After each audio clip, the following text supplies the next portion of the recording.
Welcome to the Sales Influence Podcast, where we talk about finding the why in how people buy. I'm your host, Victor Antonio. Thank you for joining me today. Today, I want to share a personal story. This falls under the subject of never judge a book by its cover. It can cost you money. So anyway, my wife and I were in Orlando last week, and I had a good day. I just got to tell you, I had a good day. I did a presentation. It was 4 hours. It was kind of a presentation slash workshop. It was a good day. I was feeling real good. Other good news came in, and it was one of those great days where you just kind of look at your partner and go, you know what? Let's go celebrate. We're in Orlando. Let's go treat ourselves, right? I was in that treat yourself moment, right? So we said, let's go out and just buy ourselves something crazy. Not too crazy, but just crazy enough, right? So we're in Orlando, and so we go to this boutique shopping mall, right? And you can just tell it's very high end. And I'm like, yeah, this is where we need to be. We're going to celebrate. And I was looking to buy me something, right? And so I decided I wanted to buy me some shoes, right? I was looking for a pair of shoes, right? And we saw this boutique store, and I'm like, ooh, let's go in there because, I'm ready to buy. I mean, my credit card was ready to leap out of my pocket, if you know what I mean. So I walk in the door. Now, just to give you an idea, this store, I have to estimate that the shoes were probably around, $7,000, $8,000, $9,000, maybe more. So these are going to be some expensive shoes. But you know what? I was in the treat yourself mode, right? And so sure enough, I walk into the boutique store. The gentleman that was right in front of the door had a beautiful suit on. He was talking to the other person there, some lady, right? They were co-workers. And he looks at me as soon as I walk through the door. Now, keep in mind, it's Orlando. It's after the event. I'm chilling. I'm relaxing. I'm feeling good. I got some shorts on, some Lululemons. I got some Toms, some little canvas shoes on with no socks, and just a basic t-shirt, right? So I'm casual walking in. So I walk in. They stop talking. These two salespeople stop talking. The gentleman looks at me, literally, and then looks at my shoes first and then works his way up. I mean, he looked at me from toe to head, not head to toe, from toe to head, and he said something like, "Welcome to the store." And then he just kept talking to the salesperson. I'm like, oh, heck no. Oh, hell no. Did he just ignore me? He just looked at me, sized me up, and basically concluded that I wasn't worth his time. I mean, think about that. The guy just simply greeted me, looked at my shoes all the way up to my head and says, this guy's not worth my time, and continued on having that conversation. And in that moment, we'll call it the 5 to 7 second moment, he made a judgment call on me. But what he didn't realize is I made a judgment call on him, because when he did that to me, I still walked in, we checked out the store, and there were some nice looking shoes. I mean, there were some really nice shoes that I wanted to buy. But guess what? On principle alone, I could not buy. I would not buy from this store. And that guy just lost out on his commission check. Now, I don't know how much this guy gets paid, but, here's what kills me. If you're going to work in a store, one of the things we can't do is judge people. Now, I'll have to assume that this guy gets paid one of two ways. One, he gets paid by hour. So let's assume he makes $15 to $20 an hour, and I think I'm being generous. Or maybe he makes some commission on the side. All I can say is I know that he doesn't make more money than I do because he's working in the shoe store and I'm not. So who is he to judge? Now, the lesson here for him should be never judge a customer by their shoes. But here's the question to you listening to this podcast.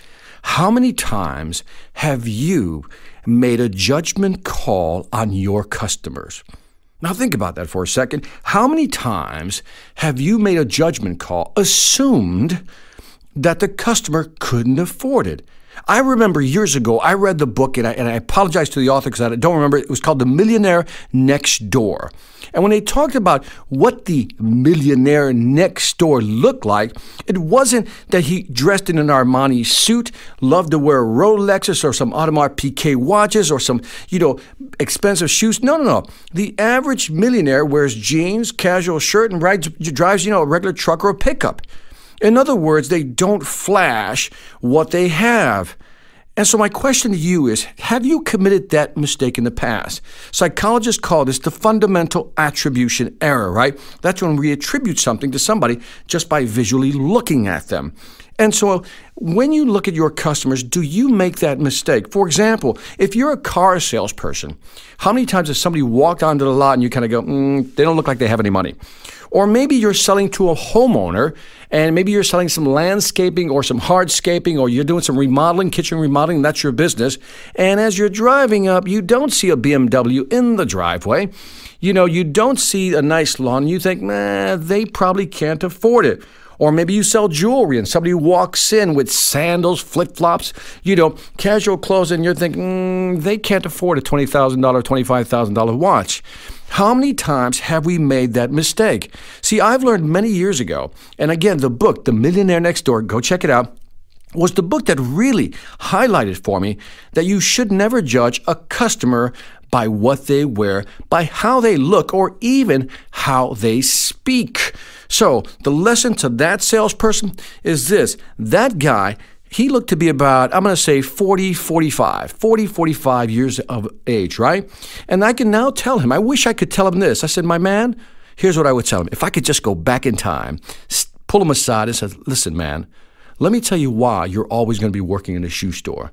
Because you continue to make the fundamental attribution error. You continue to judge people by how they look. Never look into somebody's pockets.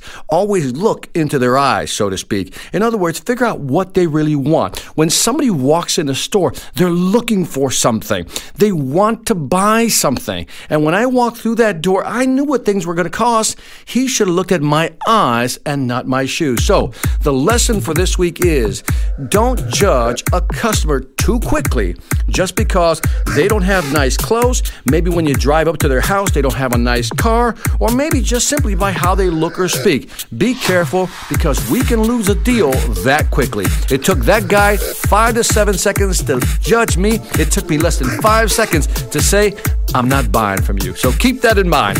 That's it for this Sales Influence Podcast. Don't forget to leave me some feedback on iTunes, Stitcher, or YouTube. Let me know what you think. I'd greatly appreciate it. Also, check out my online sales training platform if you haven't already, the Sales Mastery Academy. 26 courses, 300 plus videos. We just added a new one. Ooh, it's good.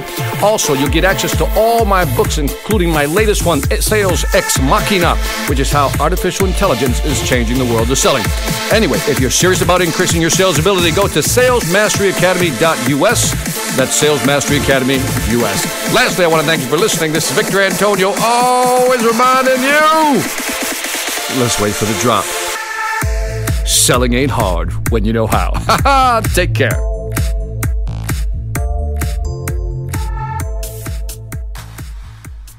Hi, I'm Victor Antonio. I'm an author, sales trainer, and keynote speaker. I'm often asked, what makes a great speaker? Is it someone who delivers real content that the audience can use?